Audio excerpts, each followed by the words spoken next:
We interrupt today's episode to bring you an important legal update. After production was wrapped on Tales from the Trenches, episode 15, dealing with People vs. Johnson, NIPD received word of a new decision from the Criminal Court of Bronx County.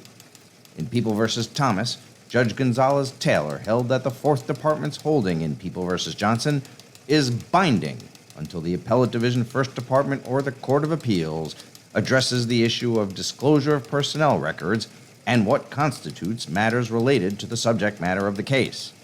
The Thomas decision from the Bronx contradicts a prior decision of People v. Dorado from the Criminal Court in Kings County. In Dorado, the court found that an appellate term case from the 2nd Department was binding authority and not the 4th Department's decision in Johnson. NIPD will keep an eye out on this issue as it develops. In the meantime, all of these cases and much, much more are cited in the Tales from the Trenches page on Prosecutor's Encyclopedia in the section for this episode. And now, without further ado, episode 15, The Spy Who Loved 245-1K. From the NIPD Studios and Cloak and Dagger Productions comes a top-secret episode of Tales from the Trenches, dramatizations of cases ripped from the advance sheets. Today's episode, The Spy Who Loved 245-1K. Secret Agent 245, Maxwell James, has been summoned to meet with the chief for an emergency briefing. An aggressive discovery demand has been made by the attorneys of D.A.D. We join Agent James as he hurries to the meeting. He reaches the chief's office, and he goes inside. Oh, hello, Max. I see you've dashed over right on time. I could never keep you waiting, pretty penny. You've kept me waiting all these years so far, Max. Oh, pretty penny. You know I'm married to the CPL. Yes, of course you are. He's waiting for you, Max. Go right in. This should be quick. It always is. I'll buzz you in. Well, hello, Chief. What's all the excitement about? Max, the fate of our entire legal system is hanging in the balance. Wait a minute, Chief. If we're talking about this, shouldn't we use the cone of silence to protect our secrets? Max, since Article 245 came around, there are no secrets. Right, Chief. So what's the problem? Well, the attorneys over at D.A.D have filed a motion. D.A.D. Chief, isn't D.A.D the defense firm known as Demand and Delay? That's right, Max.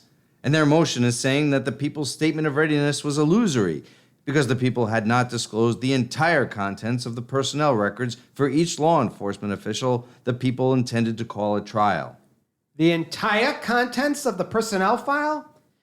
That's the old give me everything in return for nothing trick. Oh, there's more, Max. D.A.D is also claiming that because the contents of law enforcement's personnel files was not turned over, the court should vacate the people's statement of readiness. Now, just a minute, Chief. I seem to recall a recent case on this very issue, and it's not just a trial court decision. It's a proclamation from the President of the United States, the Commander-in-Chief himself. Would you believe it? I find that difficult to believe, Max. Okay, would you believe the Supreme Court of the United States? No, Max. Okay, how about a decision from the 4th Department of the Appellate Division out there in Rochester? That's better, Max. Here's the decision. People vs. Johnson from July of 2023. Let me see that, Chief. Wow, there's a lot of words in this thing. It's not that bad, Max. Would you like me to explain it to you? No, I'll just flip to the part where it talks about disclosing law enforcement personnel records. Here it is. Well, go ahead and read it. Right, Chief. Out loud, Max. Oh, yeah. Sorry about that, Chief. Well, the court says that it is rejecting defendant's position that the trial court should have vacated the people's statement of readiness because the contents of the personnel file of each law enforcement official that the people intended to call as a witness was not disclosed. Go on, Max. Well, the court held that CPL Article 245 requires the people to disclose items and information that are relevant to the subject matter of the case and are in the people's custody and control. That's right. And that includes evidence that tends to impeach the credibility of a testifying prosecution witness. Good point, Chief. The Fourth Department continues holding that Article 245 does not require the people to turn over the entire personnel file as impeachment material, rather only information that is related to the subject matter of the case. If there are no such records, then none have to be turned over. The defense missed it by that much. And so the court found the statement of readiness was not illusory, and that the people were ready. This sounds like a decision our people out in the field should know about. Can you get the word out, Max? It'll be dangerous. You'll be facing every kind of motion Dad can throw at you. And loving it. This has been another classified episode of Tales from the Trenches. This episode was based on People v. Johnson, decided on July 28, 2023 by the 4th Department.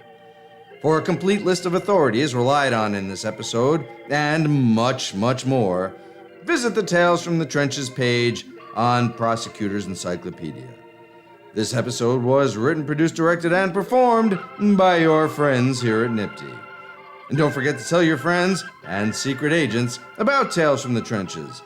And remember to subscribe to the NIPT podcasts wherever you get your podcasts. And so be sure to join us next time on Tales from the Trenches when we hear... Oh, Max, before you leave, there's a phone call for you. It's Flea Bailey, managing attorney over at D.A.D. Flea Bailey?